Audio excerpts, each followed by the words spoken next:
Oggi vi faccio vedere come preparare Nikomi Ramen. Ramen che si cucina in una pentola. A livello internazionale viene chiamato Ramen Hot Pot. È un piatto di ramen invernale nel quale si possono assumere tantissime verdure ed è un piatto unico anche dal punto di vista nutrizionale. Gli ingredienti sono la pancetta cruda tagliata sottile, il cavolo cappuccio morbido, i funghi shiitake freschi, i cipollotti, la carota, l'aglio, lo zenzero, il sake, la salsa di soia, l'olio di sesamo, il pepe bianco, i noodles essiccati per il ramen, il brodo granulare di pollo, il brodo granulare di alghe kombu, il brodo granulare di tonnetti essiccati e il sale per regolare la sapidità alla fine a piacimento. Sto per fare per 2 persone. Questa è una pentola giapponese di ceramica che si chiama donabe. In Giappone è molto comune e in inverno facciamo tante pietanze tipo zuppa o stufato utilizzando questa donabe. E andando alla playlist di nabe si possono vedere diverse ricette di nabe. Il suo link lascio nella descrizione. E oggi facciamo nabe di ramen con tanti ingredienti. Questa donabe ha un diametro 27 cm, alta 8 cm e mezzo e naturalmente potete usare anche una pentola d'acciaio o di alluminio larga e non troppo alta, oppure la padella wok capiente. Abbiamo 160 g di cavolo cappuccio morbido, quello tipo di cavolo forma a cono e assomiglia tanto a cavolo giapponese come gusto. Dopo aver lavato le foglie di cavolo, separiamo il cuore da ogni foglia e lo tagliamo sottile. Invece la parte foglia senza cuore la tagliamo a quadrati di circa 4 cm e li mettiamo dentro nabe. Abbiamo 70 g di carote. Eliminiamo la buccia e le tagliamo in diagonale a fettine sottili di circa 1 mm. Possiamo lasciare anche la buccia naturalmente, in quel caso la laviamo bene. Anche le carote le mettiamo nella pentola. Abbiamo 90 g di funghi shiitake freschi, eliminiamo impurità con la carta assorbente, separiamo il gambo dal cappello e eliminiamo l'estremità del gambo. La parte cappello la tagliamo di circa mezzo centimetro e mettiamo sempre nella pentola. Abbiamo 70 g di cipollotti, eliminiamo le radici. Dopo averli lavati separiamo parte bianca e parte verde. La parte bianca la tagliamo in diagonale grossolanamente. La parte verde la tagliamo sempre in diagonale ma più sottile. E la parte bianca la mettiamo nella pentola, invece la parte verde mettiamo da parte perché la mettiamo verso la fine cottura. Abbiamo lo zenzero fresco, eliminiamo la buccia e prepariamo grattugiato. E lo prepariamo circa 1 o 2 cucchiaini. Questo giorno della ripresa faceva circa 2 gradi fuori, così ho preparato 2 cucchiaini di grattugiato di zenzero perché lo zenzero ci scalda tantissimo. E prepariamo circa 1 cucchiaino di grattugiato di aglio e entrambe le cose mettiamo nella pentola. Abbiamo 150 g di pancetta fresca tagliata sottile. Sul tagliere stendiamo certa quantità di pellicola e mettiamo le fettine di pancetta e le copriamo con un'altra pellicola. Battiamo la pancetta per ammorbidirla e per farla ancora più sottile. La scoporiamo dalla pellicola e la tagliamo larga circa 4 cm.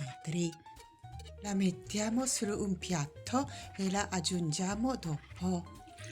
Nella pentola mettiamo 1 litro d'acqua, 30 g di sake giapponese. Chi non ce l'ha il sake, sostituite con il vino bianco.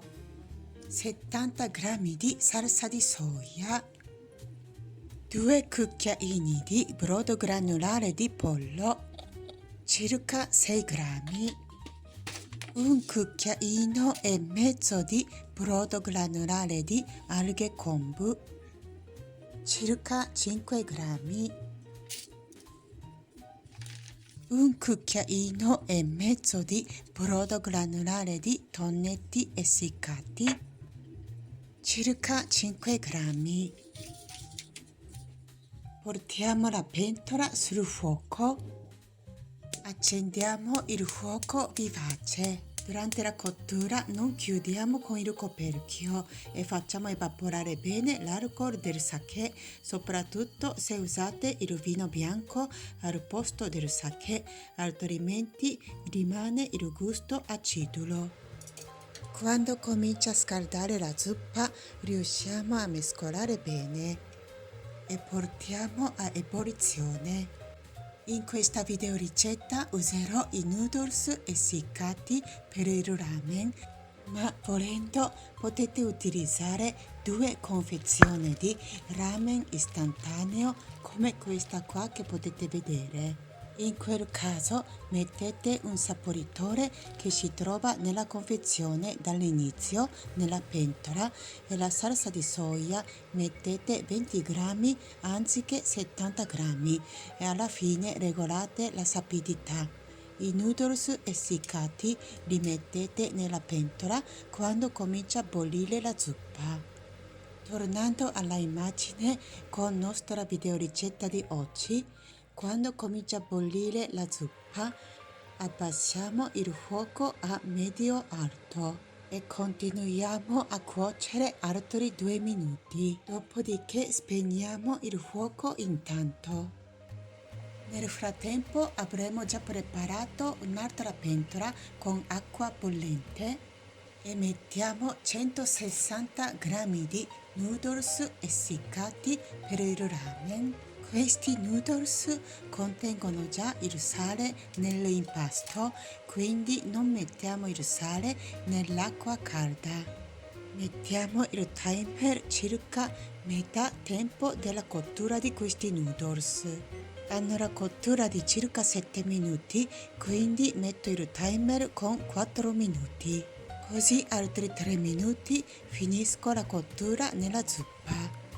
Questa è la confezione di noodles essiccati per il ramen che uso di solito molto volentieri. L'ho trovata in un negozio di alimentari orientali. Fra i noodles essiccati che ho provato in Italia, questi hanno il gusto che rispecchia di più il ramen giapponese. Non acquistando online non ce l'ho il link da poter mostrarvi, ma lascio nella descrizione il nome ed il tipo di questi noodles. Tornando alla immagine, ho provato di cucinarli direttamente nella zuppa per tutto il tempo, ma lasciava troppo amido di grano nella zuppa e risultava pesante. Invece il tipo di noodles che si trovano nella confezione del ramen istantaneo potete cuocerli senza prelessarli in un'altra pentola. Tornando all'immagine, intanto che lessiamo i noodles in un'altra pentola, nella pentola donabe dove abbiamo spento il fuoco momentaneamente, mettiamo una a una le fettine di pancetta. Le spingiamo con i bastoncini per farle bagnare dalla zuppa. 1 minuto prima di togliere dalla precottura i noodles, riaccendiamo il fuoco al massimo. Sono passati 4 minuti, scoliamo i noodles e li sgoccioliamo bene e li mettiamo nella zuppa. Li mescoliamo spingendo con i bastoncini e cuociamo altri 3 minuti per finire la cottura dei noodles.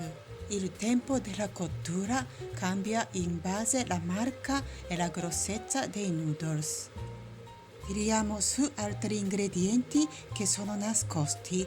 Ogni singolo ingrediente lo raggruppiamo creando delle zone di colore ben distribuite dentro alla pentola. Verso la fine cottura aggiungiamo i cipollotti parte verde al centro e alla fine mettiamo 2 cucchiaini di olio di sesamo. Potete anche mettere di più. E mettiamo il pepe bianco macinato quanto basta. Ecco il nostro ramen hot pot è pronto. Al posto della pancetta sta bene anche il pollo, ma scegliete una parte che abbia il grasso, tipo la coscia o i fusi di ali di pollo o le ali di pollo. In quel caso li mettete dall'inizio insieme alle verdure. E naturalmente la coscia la tagliate a bocconcini. E se usate il cavolo cappuccio, quello duro, o il cavolo berza, li cuocete prima nella zuppa solo loro. E quando saranno cotti a 60-70% aggiungete altre verdure. Al posto del cavolo che abbiamo usato oggi sta benissimo anche il cavolo cinese Hakusai o il pak choi. Al posto dei cipollotti va bene anche la cipolla, al posto dei funghi shiitake va bene anche altri tipi di funghi. Chi è vegetariana, eliminate il brodo granulare di pollo e di tonnetti essiccati. Invece abbondate il brodo granulare di alghe kombu e mettete anche il brodo granulare di verdure. E al posto della carne mettete 2 uova verso fine cottura, come sto facendo vedere nell'altra videoricetta che si chiama Nabeyaki Udon. Oppure preparate la frittata giapponese dashimaki tamago o le uova marinate ajitama, che sono ancora meglio per il piatto di ramen. E le mettete alla fine quando mangerete questo ramen hot pot. Tutti i link di videoricetta che ho nominato in questo video li troverete nella descrizione insieme agli ingredienti e le dosi di videoricetta di oggi. È un piatto davvero buono e soddisfacente. Amo profondamente il ramen. Il piatto che mi emoziona tantissimo ogni volta che lo mangio. Siccome non sto vivendo in Giappone da tanti anni e non vivo in una città dove si possono trovare diversi ristoranti di ramen autentici, cerco di creare delle ricette di ramen casalinghe e autentiche, soprattutto fattibili per me e anche per voi, con gli ingredienti che si possono trovare anche all'estero, al limite online, non così complicate come ricetta, come la procedura e il tempo che ci impieghiamo. Andando alla playlist di ramen si possono trovare tutti i video che c'entrano con il ramen. Tante diverse ricette di ramen con diversi gusti e diversi stili, il video che spiega la storia del ramen, il video dove si possono vedere diversi ristoranti di ramen a Kyoto e a Milano, le videoricette di ingredienti più classici e più amati del ramen, tipo il maiale chashu, le uova ajitama e il memma, che sono i germogli di bambù in umido. E talmente amo il ramen che ho fatto persino un quadro. Eh sì, ammetto che sono proprio otaku di ramen, nerd di ramen. Questo video termina qui. Se vi è piaciuto potete lasciare un like o un commento per farmi sapere cosa ne pensate. E se non volete perdervi i prossimi video potete iscrivervi al mio canale cliccando sul pulsante iscriviti qui sotto. Ci vediamo presto con la prossima videoricetta. Ciao a tutti!